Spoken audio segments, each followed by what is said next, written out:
nawe dituraitari nawe goro-ini yakwa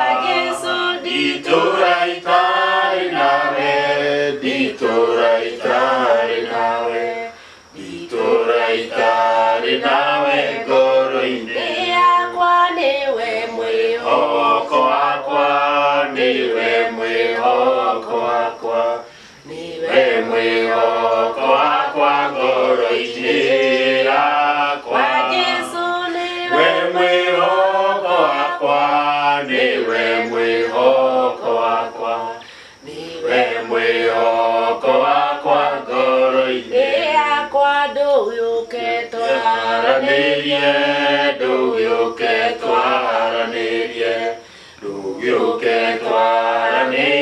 goro-ini yakwa Yesu duyuke twaranirie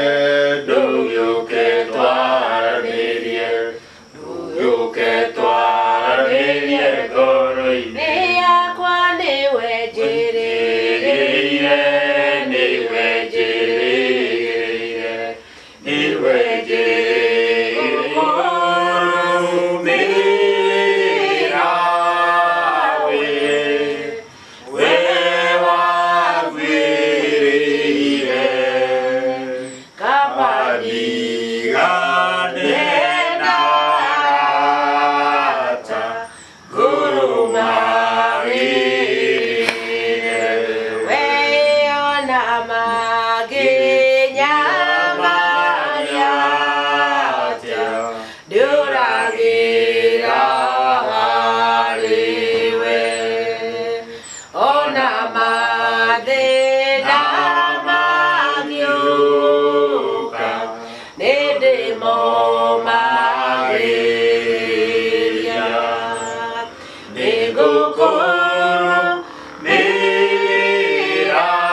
Asante sana wewe umetuponya Bwana, umetuponya Bwana, umetuponya wewe, utupe nguvu Bwana, utupe nguvu Bwana, utupe nguvu. Asante sana Bwana, asante sana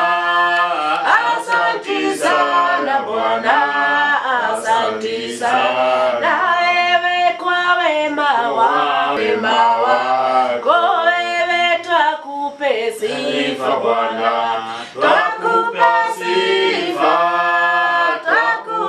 sifa Bwana, twakupe sifa.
asifiwe sana.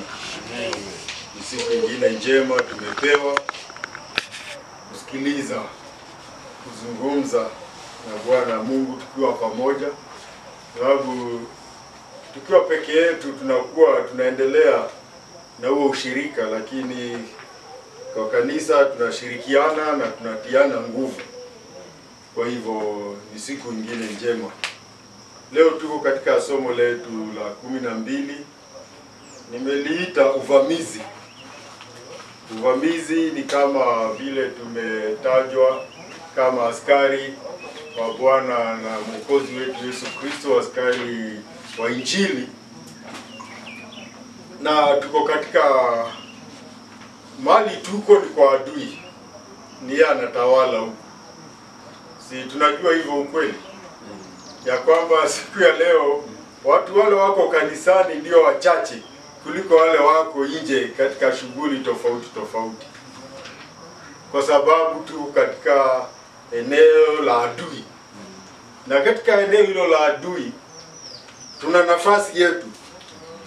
Kwa sababu Bwana na Mwokozi wetu Yesu Kristo alisema, nitalijenga kanisa langu na hata milango ya kuzimu halitashinda hili kanisa. Kwa hivyo tuko katika hiyo hali, adui wametuzunguka, na hawa adui walikuwa hapo tangu mwanzo. Si tunamuona adui katika mwanzo, katika bustani la Edeni. Mtu ameumbwa, Adamu ameumbwa na mke wake, wanafurahia maisha, na wameonywa na wakapewa mipaka fulani. Lakini adui akakuja na akawazungumzia na akawateka. Na sasa wale wametekwa ndio wengi. Lakini Yesu Kristo alikuja kutafuta na kuokoa kilichopotea. Kwa hivyo lazima tuwe katika hiyo hali ya kujitambua na katika hali ya kuingia na kufanya uvamizi tunapopata nafasi. Lazima tunavamia. Nakumbuka wimbo tulikuwa tunaimba pambio zamani kanisa nilipookoka. Tulikuwa tunaimba, vunja ngome za shetani, ati tuzivunje, haribu nguvu zake pote alipo na ufalme, shangilieni Bwana Yesu. Sasa hiyo ndiyo kazi yetu. Na leo tunaona Mtume Paulo katika harakati zake za uvamizi. Tumeona mahali amepigwa mawe. Tuliona amepigwa mawe hata wakafikiri amekufa. Akabeba tupwa nje ya mji. Lakini hata nje ya mji kazi yake alikuwa hajamaliza. Kwa hivyo tujue hivyo. Kazi yetu kabla tujamaliza tuko vitani. Na leo tunamuona Mtume Paulo akiendelea na kazi yake. Na tutamuona akiingia sehemu tofauti tofauti na akipata ushindi. Tuko katika Matendo 13. Tunasoma mstari wa kwanza mpaka wa 3, na tunasoma kitu kinaitwa kibarua. Tunajua mambo ya kibarua. Kazi unapewa, unafanya, unapewa mshahara wako, unaenda unafanya ingine, si ndio? Na hapa duniani tunapaswa tujue hivyo. Ni tuko katika kibarua. Kila wakati kuna nafasi ya sisi kutoa ushuhuda wetu. Na saa nyingine hata tunaweza tukatoa ushuhuda bila kuongea. Mtu atakuja kuvamie na maneno na matusi na kushtumu, wewe unyamaze. Wewe unakuwa umesimamia wokovu, umekuwa askari. Amen. Amen. Sasa tunaona kibarua ya kwamba hapa kuna kibarua kiko. Mstari wa kwanza hadi wa 3, Matendo 13. 13 mstari wa kwanza hadi wa 3. Na huko Antiokia katika kanisa lililokuwa palikuwa na manabii na walimu. Nao ni Barnaba na Simeon aitwaye Nigeri na Lukio Mkirene na Manaeni aliyekuwa ndugu wa kunyonya wa mfalme Herode na Sauli. Basi hawa walipokuwa wakimfanyia Bwana ibada na kufunga, Roho Mtakatifu akasema, nitegeni Barnaba na Sauli kwa kazi ile niliyowaitia. Ndipo wakiisha kufunga na kuomba, wakaweka mikono yao juu yao, wakawaacha waende zao. Amen. Na tunaambiwa kuna mahali hapo paliitwa Antiokia. Na Antiokia ni mahali hata siku ya leo wadani, kama tungekuwa na pesa hizo sehemu zote tungeenda na tutembee na tuone, kwa sababu ziko Antiokia iko huko kunaitwa Uturuki. Hiyo ndio sehemu hiyo kulikuwa huko. Sasa tunaambiwa kulikuwa na kanisa, na kanisa kulikuwa na manabii na pia kulikuwa na walimu. Na tunajua hao ndio walikuwa ni misingi ya kanisa. Ni vile vipawa vilipewa kanisa vya msingi vya kuimarisha kanisa na kutayarisha watu na kuimarisha watu na kusaidia watu kuwa mashahidi shupavu. Tunaambiwa kulikuwa manabii na walimu huko Antiokia kwenye kanisa, ya kwamba ulikuwa umehakikishiwa ukienda kwenye hilo kanisa, ukienda kwenye ibada, utatoka umebarikiwa kama wewe ni wa kubarikiwa. Tunajua baraka huwezi ukalazimishwa, neno huwezi ukalazimishwa. Nakumbuka kuna wakati bwana mmoja aliongea kwa ujeuri, akasema hii kitu mnakataa. Si mnakumbuka? Mtanyweshwa kama kwinini. Unajua kwinini vile inakuwa kali, lakini mtanyweshwa. Sasa katika ibada hakuna hiyo. Mhubiri anakuja, mtoa ushuhuda anatoa ushuhuda wake, unasikiliza ama unakataa kusikiliza, unafuata ama unakataa. Uamuzi unakuwa wa wewe msikilizaji. Sasa tunaambiwa ati kulikuwa mtu mmoja aliitwa Barnaba, mwingine akaitwa Simeoni aitwaye, hapo tunaambiwa aliitwa nani? Nigeri, si ndio aliitwa? Jina haswa labda lile mimi nimetumia hapa, nimemuita Simeoni aitwaye mweusi. Nigeri ni mweusi. Na mweusi si ati tu ni jina aliitwa, kama si kuna wazungu wanaitwa black.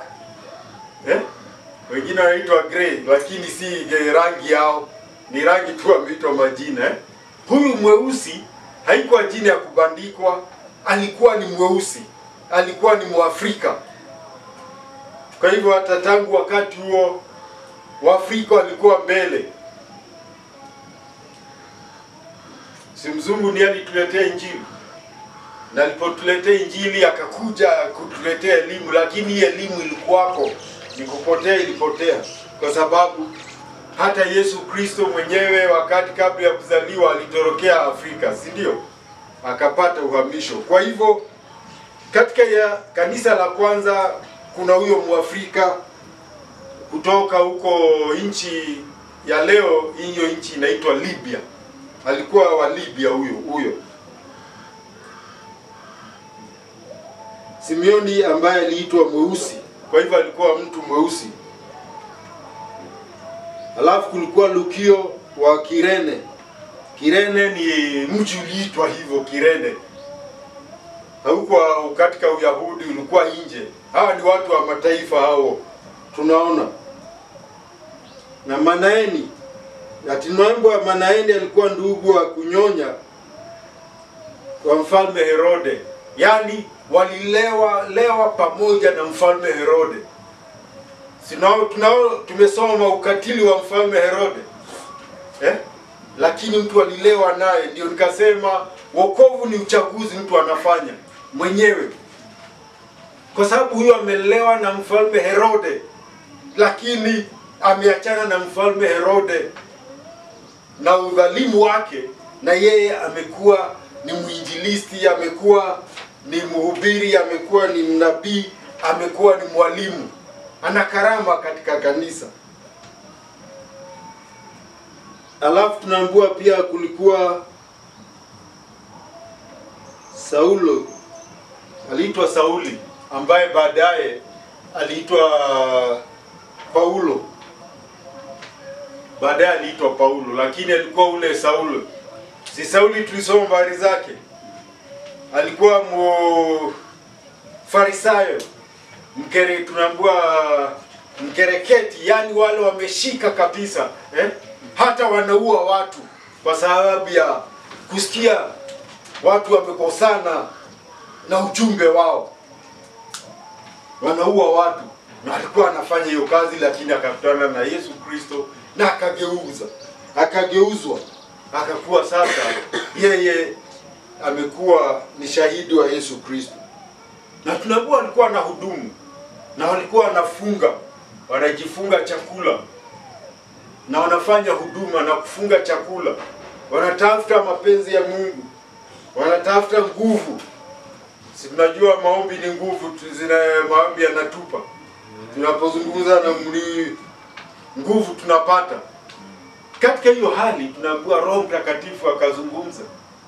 Sijui kama alizungumzia kupitia mmoja wao hawa, nabii ama mwalimu, sijui ilikuwaje, lakini Roho Mtakatifu akazungumza, akasema kuna watu wawili, Barnaba na Sauli, mnitengee nyinyi watu wa Antiokia, hawa kuna kazi ambayo nimewapa kufanya. Naambiwa hao hawakupoteza wakati, waliwawekelea tu mkono na wakawapa uhuru, wakawabariki, wakawatuma.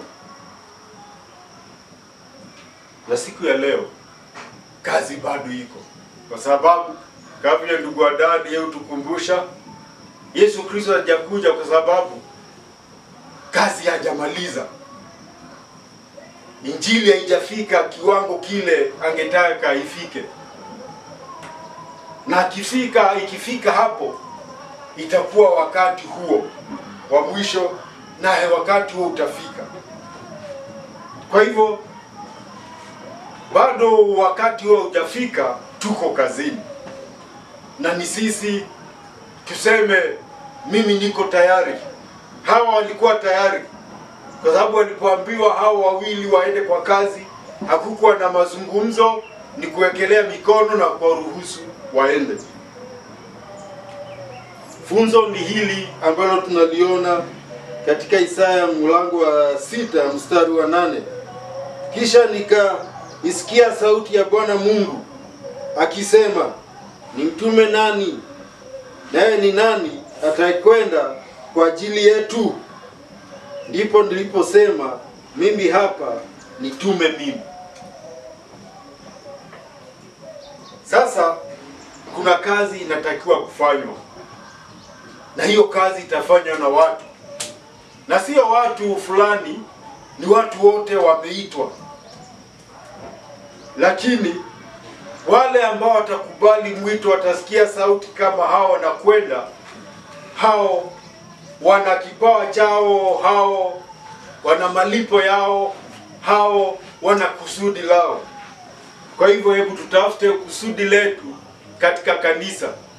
Tunapokuwa katika kanisa, tusikue tu ni kuja kusikia mahubiri. Nakumbuka wiki nyingine tukiongea katika wakati wa ushirika, tukaambiwa kuna watu fulani wakija kanisani wanaimba kwa kabisa Simeona hao wanaimba mpaka wanaruka kabisa juu. Lakini wakishamaliza kuimba wanaketi. Wakiketi wakati wa ushuhuda hawako, wameanza kusinzia. Na wako kanisani na mimi nimewaona, nimewashuhudia hao. Mtu anakaa chini, ameimba kabisa, akatokwa na jasho, alafu wakati wa ushuhuda anasinzia. Mtu wa kusinzia si yuko nusu na wewe na nusu yuko na wewe. Lakini ikifika sasa ni mahubiri, huyu hayuko kabisa, amelala. Na nimeona hata nimeshuhudia wakati moja mhubiri tukiwa huko Ronganga na hubiri, alafu anaenda kwa mtu anamwambia ati nimesema nini? Huyo mtu ni kuamka anaamka. Hajui kabisa ni nini mahubiri yanaendelea. Lakini hawa wako tayari na wakisikia sauti wanaelewa ni nini. Amen. Kwa hivyo tufanye hivyo. Ya pili, kichwa kinasema Kipro. Ni mlango huo wa 13 mstari wa 4 mpaka 13. Lakini tutasoma mstari wa 4, wa 5, wa 6. Alafu tutaendelea kueleza. Alafu baadaye tutajisomea. Na kama nyinyi ni wanafunzi hodari na wanafunzi mmejitolea kujifundisha, mnajua tunasoma kitabu cha mitume, Matendo ya Mitume, si ndio? Kwa hivyo ujisomee. Usingoje mpaka wakati tunakuja kanisani. Endelea kusoma. Na ukiendelea utakuta ikifika wiki ijayo labda hata umemaliza. Umefika mpaka mwisho, unajua kile kiko mbele. Hebu tusomee tafadhali mstari wa 4, 5, 6. Kipro ndio nchi ya leo. Ni mahali tunaweza tukaenda kutembea Mungu akusaidia na pesa. Hiyo nchi inaitwa Cyprus kwa siku ya leo. Kwa Kiswahili inaitwa Kipro. Tusomee tafadhali. 4, 5, 6. Basi watu hao wakiisha kupelekwa na Roho Mtakatifu wakateremkia Seleukia, na kutoka huko wakasafiri baharini hata Kipro. Na walipokuwa katika Salami wakalihubiri neno la Mungu katika masinagogi ya Wayahudi. Nao walikuwa naye Yohana kuwa mtumishi wao. Walipokwisha kupita katikati ya kisiwa chote mpaka Papo, wakaona mtu mmoja mchawi, nabii wa uongo. Tufike hapo. Sasa tunaambiwa wametoka na wameenda. Na wanaenda nchi hawajui, ni nchi ngeni. Kwa sababu sio wao wamechagua kule wataenda. Ni Roho Mtakatifu alisema nina kazi kwa hawa wawili. Tunaambiwa wametumwa na Roho. Sio wenyewe wamejituma. Na nikasikia mtu mmoja akisema kuna watu wengi siku ya leo wanahubiri Injili, na si leo tu, hata mbeleni wakati wa Mtume Paulo huyu ameonya uongo, si ndio? Hata akasema kuna waongofu, kuna Wakristo wa shuhuda wanatoa ushuhuda mzuri lakini ni wa uongo. Kwa sababu alisema Mungu wao ni tumbo zao. Ati mtu tumbo ndio Mungu. Ajaze tumbo ashibe, hiyo ndio itatosha. Hawa wanaongozwa na Roho Mtakatifu. Wakafikia Seleukia, ni mji. Na huko mji huo ukienda leo hizo nchi utaupata. Mpaka wakafika Kipro. Na katika Kipro wakaenda mji ambao unaitwa Salami. Na huko wakahubiri kwenye masinagogi ya Wayahudi. Lakini sasa wakienda kwa masinagogi ya Wayahudi hawahubiri Torati ya Musa. Hapana, wanahubiri habari njema za Yesu Kristo. Na wanaeleza yule Kristo ambaye alikuwa ametabiriwa, yule ambaye hata nabii Musa alikuwa ameelezwa habari za wakati kama huo. Kwa sababu Yesu Kristo wakati mmoja akitembea akasema ati hata Ibrahimu aliona siku zangu na akafurahi. Wakaanza kumuuliza, unasema Ibrahimu na wewe hata miaka 40 hujafikisha, mlikuwa na Ibrahimu wapi? Hakuelewa. Sasa wamefika Kipro na wameongezwa, tunaambiwa walivyoongozwa na Roho Mtakatifu. Funzo ni hili, hebu tujaribu katika kila kitu kuongozwa na Roho Mtakatifu. Hebu katika yale ambayo tunajaribu, kila wakati tunakuwa na wakati wa kuomba, na kuomba kama ni muongozo, na kuomba kama ni usalama. Tunaambia Roho Mtakatifu, kama siko katika njia iliyofaa, kama kuna hatari nionyeshe. Hawa walienda hivyo, na hata ambako kulikuwa na hatari walienda tu, kwa sababu walijua nani amewatuma. Amen.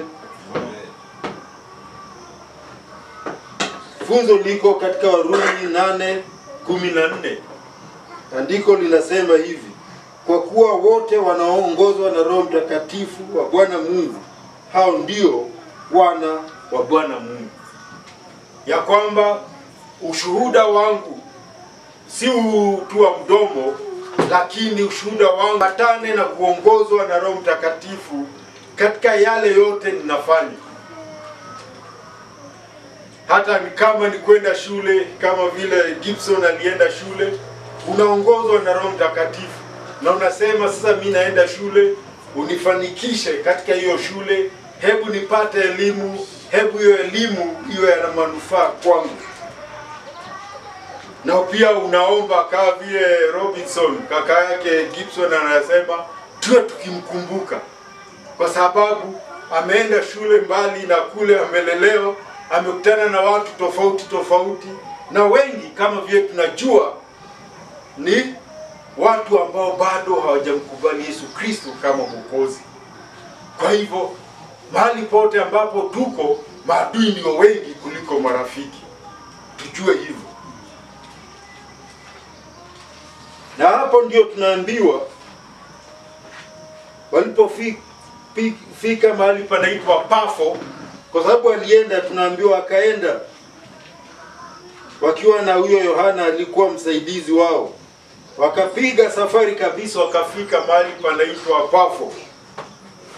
Na hapo Pafo wakakutana na Myahudi ambaye alikuwa nabii wa uongo na mchawi.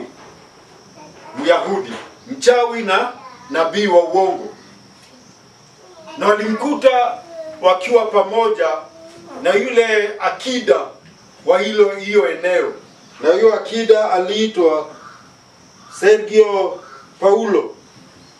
Ni alikuwa liwali, ni alikuwa akida, ni alikuwa amesimamia hapo, alikuwa mtu wa ngazi ya juu. Tulisoma ya kwamba wakati huo Rumi ndio inatawala dunia mzima, ile iliyojulikana hapo. Kwa hivyo ni Mrumi, na alikuwa na huyo mchawi. Sasa tunaambiwa huyo mchawi aliposikia mahubiri, si akiwa ni yeye huyo akida, si anapata habari za watu wote wale wamefika, kuna watu wamekuja, akataka aliposikia wako Pafo, akatumana, hebu hao Barnaba na Paulo aje niwasikilize. Sasa walipoenda walimkuta na huyo mchawi na nabii wa uongo ambaye aliitwa Lima ama Bar-Yesu, na huyo akataka apewe hiyo habari ya Yesu Kristo. Si tulisoma Petro na akida mwingine aliitwa Kornelio. Si tulimwona Yesu na akida mwingine ambaye alikuwa na mtumishi ambaye alikuwa anaugua, yuko karibu kufa. Hao wote ni Warumi, lakini wametambua ya kwamba hakuna mipaka. Huyu Yesu ana mamlaka ya kutosha, akataka kumsikiliza. Na katika kumsikiliza tunaambiwa huyu akakuwa anapinga, huyu mchawi sijui alikuwa anapinga kwa njia gani, si labda alikuwa na vitu vyake hapo anafanya uchawi wake, huyu akipewa habari. sijui umekuwa wakati mmoja mnaongea na mtu alafu nasikia kuna watu wengine wanaongea, si ndio? Ama mnaongea na kama ni televisheni yuko inaendelea unaona hata huyu mtu amuongei. Sasa akakuwa na vitu, sijui atuambie alikuwa anafanya nini, lakini alikuwa anapinga. Labda ni kwa maneno labda Paulo akisema kitu huyu naye alikuwa anaongeza ama anapinga. Sijui alikuwa anapinga kwa njia gani, hatujaambiwa. Lakini tunaambiwa Paulo akiwa katika Roho Mtakatifu akamkemea na akaita upofu uje juu yake, na hapo akakuwa kipofu. Sasa haoni, hajui aende huko au hujui huko. Na ukiwa katika hiyo hali, si labda unataka kurudi nyumbani, akatapata mtu na akajua amegongwa, kwa sababu amesikia Paulo amemkemea na ameitisha upofu, na akakuwa kipofu. Akajua hapa si pazuri, angebaki hapo na uchawi wake. Akaenda, na tunaambiwa kwamba huyu akida ama huyu liwali ambaye alikuwa amesimamia hapo, alipoona hayo akaamini. Na tunaambiwa ya kwamba alishtuliwa ama alishangazwa sana na hayo mafundisho ya Paulo. Na akashangaa kwa kweli, kwa sababu aliona yale Paulo anasema ni ya kweli, na ye mwenyewe akakuwa wa kuamini Yesu. Ni Mrumi na nangazi na hajali, anakubali wokovu, kwa sababu wokovu wa Yesu Kristo hauna mpaka, hauna mipaka, hauna mipaka ya dini, haina mpaka. Basi hao walikuwa na dini yao, akaambiwa hapana, kuna dini ya kweli na ni injili ya Yesu Kristo. Mungu mwenyewe akakuwa mwanadamu, akaishi kama mwanadamu, akauawa, akafufuka, na sasa bado yuko hai na anatenda kazi. Amen. Amen. Tunaambiwa baada ya hapo wakaenda mpaka mji mwingine katika eneo linaitwa Pamfilia, na tunaambiwa kwamba hapo Yohana anawaacha hapo, yeye anarudi Yerusalemu. Hatujui kwa nini aliwaacha, lakini inaonekana ni kitu akili kumfurahisha Paulo. Na hapo mbele tutafika mahali Paulo alikuwa mahali na akakataa kwenda na yeye. Alisema huyu tulipokuwa huko alituacha. Sijui kwa nini alituacha, hatuelezwi, tunaambiwa tu akawaacha. Sasa kwa hivyo yale tunaweza kuzungumza sababu sisi na hatukujaambiwa, si kufikiria tu. Mimi nikafikiria, kwa sababu unajua akili ya mwanadamu saa yote inafanya kazi, si ndio? Ukiwa na akili timamu saa yote inafanya kazi. Hata ukiniona unaniangalia na unafikiri hiyo shati, si ndio? Huwezi kuzuia. Mimi nafikiri si tuliambiwa Petro alipotoka jela alienda wapi? Yerusalemu. Alienda kwa nyumba ya mama fulani. Mnakumbuka huyo mama aliitwa nani? Mmesahau aliitwa nani? Mmesahau. Lakini tunaambiwa aliitwa Mariamu. Mmesahau? Na huyu Mariamu alikuwa mama yake huyu Yohana. Si labda alikaa akasikia na hamu labda kuona mama yake, kurudi kwa mama. Hatujui, labda hatujui. Lakini wakabaki sasa wale wawili. Huyu akarudi akisema, mimi acha nirudi nyumbani, nirudi Yerusalemu. Na mimi nakumbuka mara ya kwanza nilipotoka Nairobi nikaenda shule kilikuwa kidato cha 5. Maisha yangu yote nimekuwa Nairobi. Hata Mombasa sijafika, hata sijui nikaenda mahali panaitwa Kisii. Mbali sana. Na nakumbuka vile nilijisikia. Nikifikiri mahali mama yangu yuko. Nikasikia mbali sana.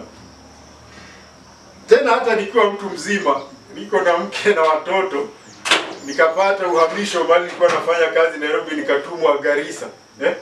Sasa nilipofika usiku nikasikia niko mbali sana. Kama tu ningekuwa Nairobi na mke wangu na watoto. Nikajisikia Sasa funzo ni hili. Katika Isaya 55:15 inasema hivi: tazama, yakini watakusanya, lakini si kwa shauri langu. Watu wowote wataokusanya juu yako wataanguka kwa ajili yako. Si ni huyu mchawi na uchawi wake anataka kushindana na Paulo, akaanguka mwenyewe akakuwa kipofu. Sijui kama aliishi kipofu watu waelewi, kwa sababu tunaambiwa Paulo akaenda. Kwa hiyo hatujui kama huo upofu ulibaki na yeye. Kwa nini? Kwa sababu shindana na nguvu ambazo zinaonekana, lakini watu wanataka kushindana. Si hata Musa Misri ilikuwa hivyo. Akitoa yale mapigo Mungu alikuwa ameweka juu ya Misri, wale wachawi nao wanafanya nini? Nao wanafanya hivyo hivyo, si ndio? Ikafika mahali siku na wakati walipata majipu, vidonda kila mahali, hata hao wakapata. Sasa hawakuweza hata wenyewe kutoa miujiza, hata hao wakashindwa, wakaona hii imezidi. Sababu Musa alipotoa vyura nao wakatoa vyura, si ndio? Nyoka akatoa nyoka. Sasa walipotoa pigo la vyura kujaa, jipu kujaa, watu wakakuwa na vidonda. Si mnajua jipu? Sasa wamekuwa na vidonda, hata hao wenyewe hawakuwa karibu na Musa kupigana na yeye, wenyewe hawakuweza kutoka mahali walikuwa. Hata wakaambia Farao, sasa hii yetu imekwisha. Sikiliza vile huyu Mungu anasema hata sisi ametuweza. 3 ni 14 mpaka 42. Na Biblia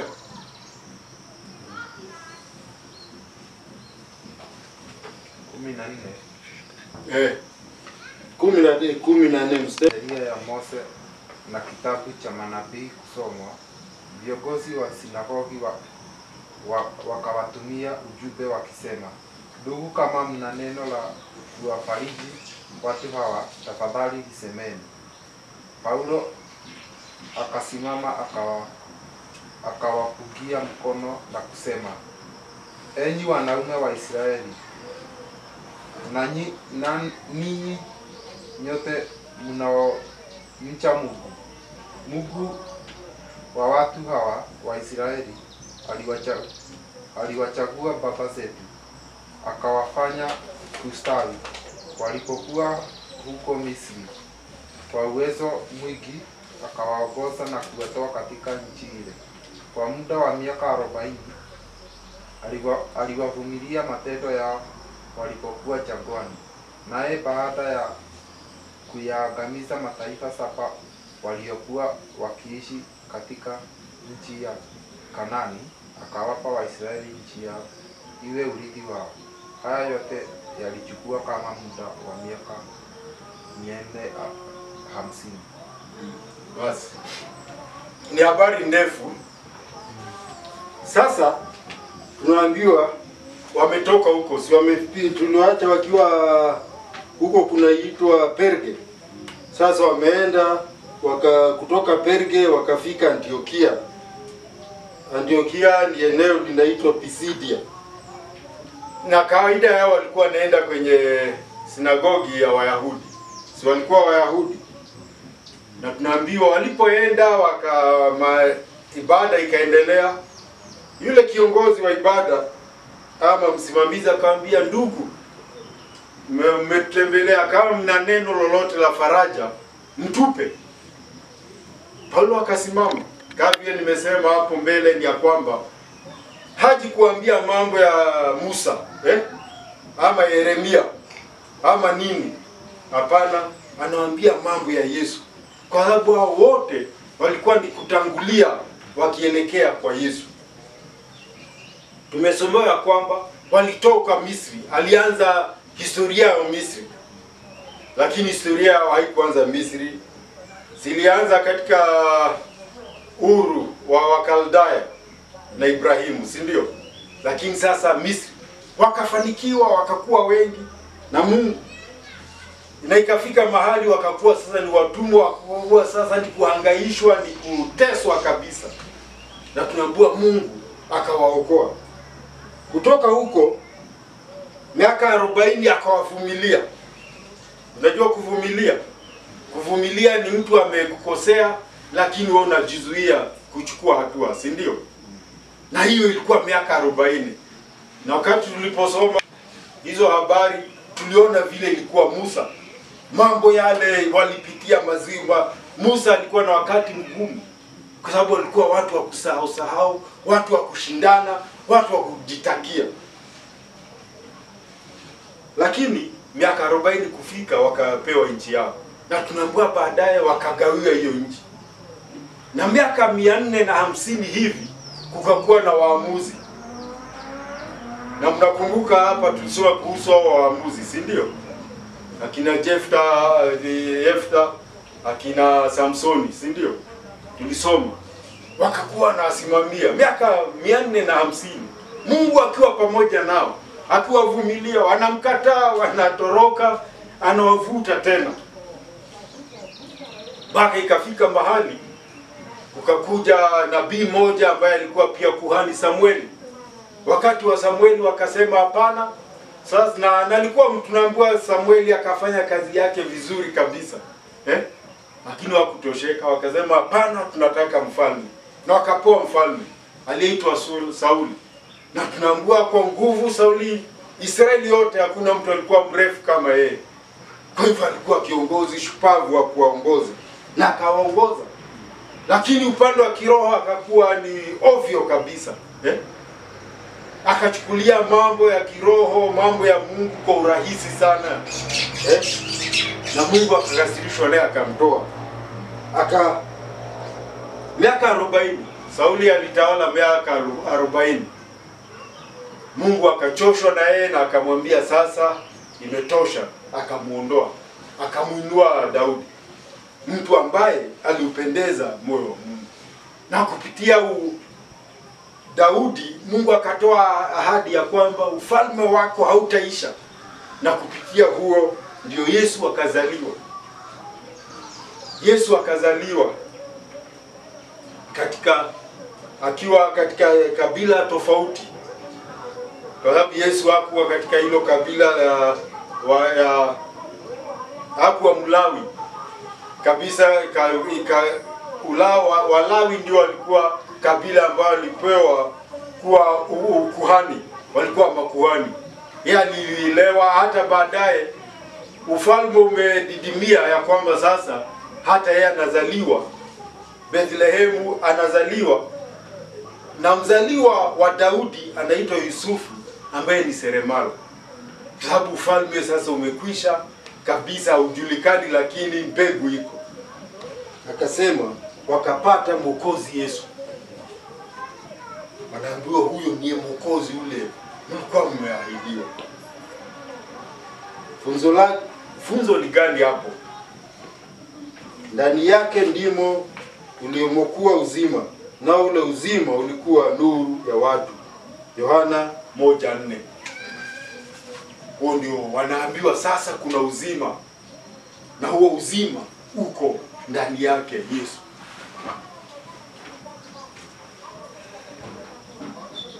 Sasa si tumefika mambo ya Yesu kuzaliwa. Wakati Yesu anazaliwa, wanaelezwa sasa na Paulo, kukatokea nabii mmoja anaitwa Yohana. Yohana mwanaye Zekaria. Si unaona huyo ametoka katika ukoo mzuri wa Lawi. Baba yake ni kuhani. Tena si kuhani tu, ni kuhani ambaye amekubalika kwa sababu hata alienda pale kuchoma uvumba pale ndani kwa pazia. Na tunaambiwa alipokuja yeye, watu wakamgeukia, wanamtaka, wanasikiliza injili yake, habari zile, lakini akasema hapana, mimi, kwa Waswahili wanasema mpita njia, mimi naandaa tu njia, mimi nipite, mimi ni mpita njia tu. Ndio anasema kuna yule mwenye hii kazi anakuja, ambaye hata viatu vyake mimi sistahili kwenda kumfungua ama kumfungua viatu. Sio, ni mtu ambaye yuko juu sana. Lakini hakufanya mabaya, akahubiri injili. Mwisho wake wakamlipa kwa nini? Kwa kumwekelea. Alifanya wivu. Wakamwonea wivu wale waandishi, wale makuhani. Wakajua sasa kibarua kimekwisha, huyu anakuja kuhubiri tofauti na vile sisi tunajua na vile tulijua huku ni kwetu. Si walijua hivyo?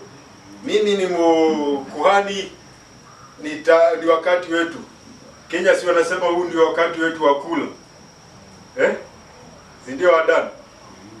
Wadan akichaguliwa mimi nitafurahi, akiwa najua hata sasa mimi nitakula. Sababu akila si ni rafiki yangu. Na najua pia Gibson atakuwa hapo. Sasa hawa walijua sasa ni wakati wao wa kula. Yesu akakuja akamwambia hapana, mimi siko kwa Musa, niko kabla ya Musa. Hata kabla ya Ibrahimu mimi niko. Si ati nilikuwa, niko. Hata kabla alikuta nikiwako. Wakaanza kusema na kufuru. Wakampelekea Pilato mashtaka, wakakosa. Si walikosa? Hata wale waliotoa ikakuwa inakubalika, ilikuwa ya uongo. Mashahidi wawili wakatoa ushahidi. Pilato akasema kwa kweli huu ni uwivu. Huyu mtu kama akasirisha, wacha nimpige mijeledi nimwachilie. Wakasema hapana, afanye nini? Asulubishwe. Lakini ulikuwa ni mpango wa Mungu. Kwa sababu katika kitabu cha Yohana cha nini? Hichi cha mwisho kinaitwa nini? Ufunuo.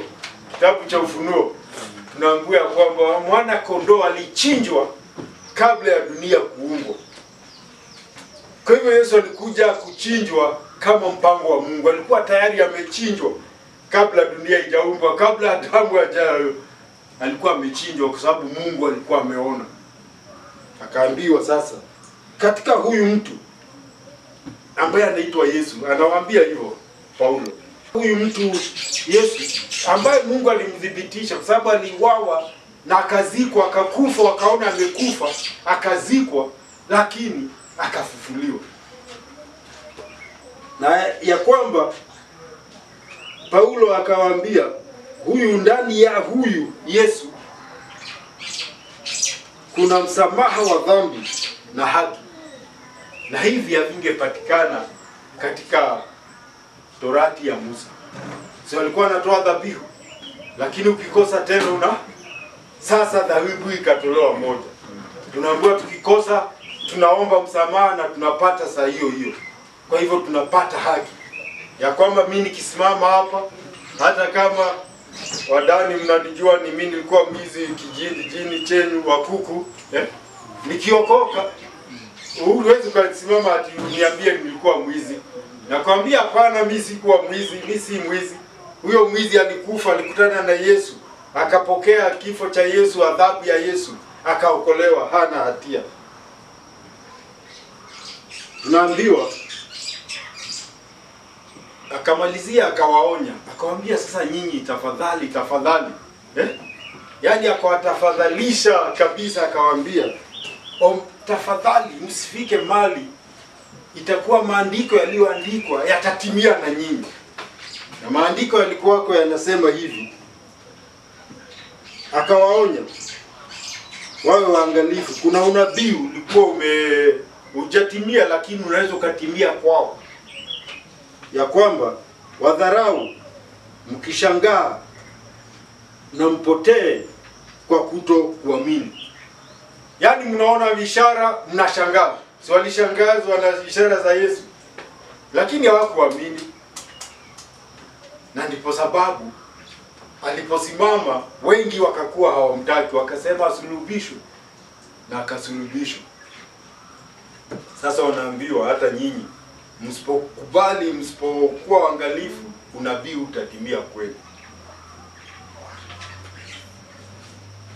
Na ni jambo la huzuni hata siku ya leo, si ndio?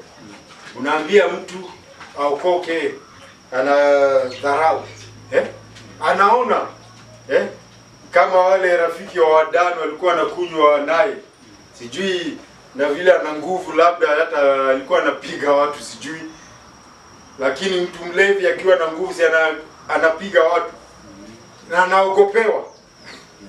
Kama huyo anaitwa Njoki, nasikia alikuwa anaogopewa sana kwa sababu alikuwa anapiga watu akilewa. Sasa amebadilika, si watu wanashangaa, na wanasema huyo siku hizi ni mpole, hata ukimwona utamwona anatembea na mke wake, jambo ambalo angefanya mbeleni, si ndio? Sasa wanashangaa tu, lakini hawaamini, watapotea hivyo. Jambo la 4, 42 mpaka 49, tunaona kitu kinaitwa wivu. Si wivu tumeuona? Mtu wa kwanza wa wivu ni nani? Ni Kaini, si ndio? Akamwonea kaka yake bure tu, akakuwa na wivu. Sasa tusomewe 42 na 3 na 4. Wivu.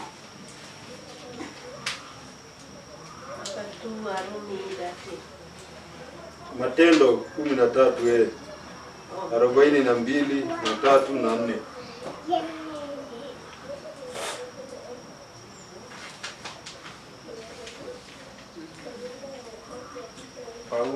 Paulo na Barnaba walipokuwa wakitoka nje ya sinagogi, watu wakawaomba wazungumze tena mambo hayo Sabato iliyofuata. Baada ya kusanyiko la sinagogi, wakatawanyika wengi wa Wayahudi na waongofu wa dini ya Kiyahudi. Wakawafuata Paulo na Barnaba wakizungumza nao na kuwahimiza wadumu katika neema ya Mungu. Sabato iliyofuata, karibu watu wote wa mji walikuwa kusikiliza neno la Bwana. Lakini Wayahudi walipoona ule umati mkubwa wa watu, walijawa na wivu, wakayakanusha maneno ya Paulo aliyokuwa akisema. Tunaambiwa wakati Paulo anahubiria hawa Wayahudi, kuna watu wa mataifa hapo wanasikiliza. Najua wa mataifa, nafikiri utaingia hata wewe kama si Muislamu, si umeruhusiwa kuingia msikiti. Sasa wakasikia hata kanisa, si mtu yeyote anaruhusiwa kuingia, hata si muongofu. Sasa wakasikia vile Paulo amewaambia. Sasa Wayahudi tunaambiwa si ibada imekwisha, wameenda. Wa mataifa wakamwambia hapana, Sabato ijayo tunataka nyinyi mtupatie hiyo habari sisi. Kwa sababu wamesikia kwamba katika Yesu kuna wokovu, katika Yesu kuna uzima wa milele. Sasa Sabato ikafika, ni baada ya siku 7. Tunaambiwa ati karibu mji wote ukakuja kusikiliza. Wewe fikiri Saba yote imekuja kusikiliza. Sasa Wayahudi kuona hivyo wakakuwa na wivu. Hawa watu wageni ndio sasa wanasikilizwa, sisi na je sisi? Ndio wakaanza kupingana nao. Paulo akawaambia hapana, makosa ni yenu. Nyinyi mmekataa kusikia. Si tulikuwa kwenu mmekataa. Sasa tuko kwa watu wa mataifa. Naambiwa kusikia hivyo, watu wa mataifa wakashangilia. Sasa hawa tutawaambia habari za huyo Yesu. Kwa sababu Yesu alikuwa wenu, mkamkataa, si ndio? Sasa tunamwambia hata baada ya kufa na kuzikwa tena mnazidi kumkataa. Sasa tuko kwa watu wa mataifa. Wivu kaingia, wakajua sasa, na tunaambiwa hata baadaye kuna watu wengi walifuata Paulo na Barnaba. Tunaambiwa kuna watu wa Wayahudi wale walikuwa wamekataa, walikubali. Na pia katika Antiokia kuna wale wanaitwa Wayahudi wa mataifa. Si tuliwaeleza hao ndio walikuwa Wayahudi aina gani? Ni kama wadani uende Uyahudi. Hata sasa ukitaka kuwa Myahudi unaweza. Kitu tu unafanya ni kutahiriwa. Na useme hata sheria ya Musa, utapokelewa kama Myahudi. Na kuanzia hapo uhesabiwe ni Myahudi. Na ufuate sheria zao. Hao nao wamesikiza ya kwamba sasa kuna kitu zaidi ya tohara, kuna kitu zaidi ya Musa. Kuna ujumbe mkubwa zaidi wa Yesu ambaye alikufa na akafufuka. Si Musa alikufa na akakufa. Huyu amekufa na amefufuka. Sasa wakaanza kusikiliza, wakashangilia, wakamtukuza Mungu. Na ikakuwa sasa watu wengi wanafuata Paulo na Barnaba. Na tunaambiwa mataifa walifurahi sana kulitukuza neno la Bwana Mungu, na wengi wakaamini. Wengi wanaamini ujumbe. Na tunaambiwa neno linasambaa katika eneo lote. Kila mahali hilo neno linasambaa, linapokelewa na linakuwa na matokeo. Funzo tunapata gani hapa? Warumi 10:2 inasema hivi: kwa maana nawashuhudia kwamba wanajuhudi kwa ajili ya Bwana Mungu, lakini sio katika maarifa. Wana nini? Juhudi. Wanamtafuta kwa bidii. Juhudi si ni bidii. Wanatafuta Mungu kwa bidii, lakini si kwa maarifa. Kwa nini? Wanaambiwa Bwana huyu Mungu vile amefanya, na wanaona, lakini wanataka kushikilia yale walifundishwa, yale walijua, na wameambiwa hayo yamepitwa na wakati. Wewe fikiri ni kama mtu sasa siku ya leo, situko mwaka wa 2025, aje aishi vile babu ya babu yake aliishi hapa. Sitakuwa jambo la ajabu atia anaishi hata aweza kuishi. Mambo yamebadilika. Hawa wamekataa kubadilishwa na Yesu Kristo ambaye alikuja kuwabadilisha. Kwa hivyo tunaweza tukapata juhudi na bidii, lakini tukose maarifa. Na ndio unaona makanisa ni mengi. Hapa Sabasaba kuna zaidi ya makanisa 10. Na watu wanahubiri nani? Yesu Kristo. Lakini tafsiri tofauti. Wengine wanasema vitambaa, nguo ndefu, hivi mambo ambayo hayako katika agano la Yesu Kristo. Utasikia wakisoma wengi wanaongea mambo ya Yeremia, mambo ya Isaya, lakini Yesu Kristo ndio alikuja kutimiza hayo. Na hivyo ndivyo waliambiwa. Petro akihubiri kule akasema ya kwamba nabii wote, akizungumza kule kwa Kornelio akasema manabii wote wanakamilika katika Yesu. La mwisho, Matendo somewe 50, 51, 52. Kufukuzwa. Ati Antiokia sasa wanafukuzwa.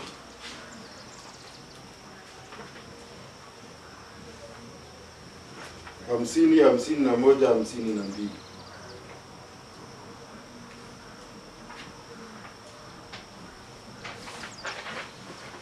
Nisha wanawake wataua wenye cheo na wakuu wa mji,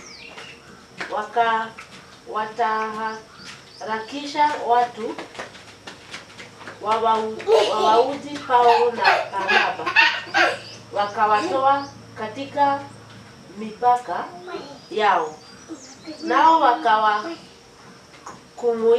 kumuitia mavumbi ya miguu yao wakaenda Ikonio na wanafunzi walijaa furaha na Roho Mtakatifu. Sasa tumeona mataifa kwa wingi wamekubali Injili. Sasa hawa Wayahudi tunaambiwa wakaenda kwenye wanawake wale walikuwa wakubwa na vyeo vikubwa, wakaenda huko watu mashuhuri, si watu wa mashuhuri wa mji ndio wanasimamia, wakaenda na kuwafitini, na hao wakakubali fitina. Sasa tunaambiwa Paulo na Barnaba wakaitwa, wakaambiwa sasa tungetaka muhame huku mwende. Nao wakaenda kutoka huko, wanaenda wapi? Wakaenda Ikonio, na tunaambiwa wanafunzi wakafurahi na wanajazwa na furaha na Roho Mtakatifu. Na hiyo ndiyo hali tunapaswa kuwa, tumejawa furaha na nini? Na Roho Mtakatifu. Sasa wamefukuzwa, tunaona wakipigana, tunaona wakisema haki yetu, haki yetu. Wanaondoka kwa sababu kazi wamefanya, wale wameacha, wana misingi ya kutosha kushikilia. Sasa ndio nikwambia tuko Uturuki sasa, Sisi tulikuwa huko Kipro, sasa tuko Uturuki, na mpaka siku ya leo Injili iko Uturuki. Wakristo wako kwa sababu ya hiyo kazi ilifanywa wakati huo. Basi funzo ni hili, inatoka katika Mathayo 10:14. Na mtu asipowakaribisha wala kuyasikiliza maneno yenu, mtokapo katika nyumba ile au mji ule, kung'uteni mavumbi ya miguu mwenu. Yaani hakuna vita, hakuna kuongea vibaya. Ndio Yesu aliwaambia alipowatuma kuhubiri Injili. Mtu akiwakataa, mkitoka kwenye huo mji yenye hiyo nyumba, hata mavumbi mnatikisa, mnaacha. Hamtaki kwenda na mavumbi yao, mnasema hata mavumbi yenu mbaki nayo, sisi tumeenda, ujumbe tumewapa. Hiyo ndiyo kazi ambayo tumepewa, kupeana ujumbe. Hakuna vita, hakuna kushindana, hapana. Fitina itakuja, lakini tujue aliye mkuu tuko naye na yuko upande wetu na anatusaidia. Amen. Basi hebu tuangalie haya mistari mikuu ya kutusaidia. Tafakari. Si tunajua kutafakari ni kufanya nini? Si unaona ng'ombe wakati amekula usiku bado anaendelea kula? Anatoa tu chakula kwa tumbo, anairudisha kwa mdomo, si ndio? Hiyo ndio kutafakari. Hebu tutafakari haya. Tukumbuke, turudie.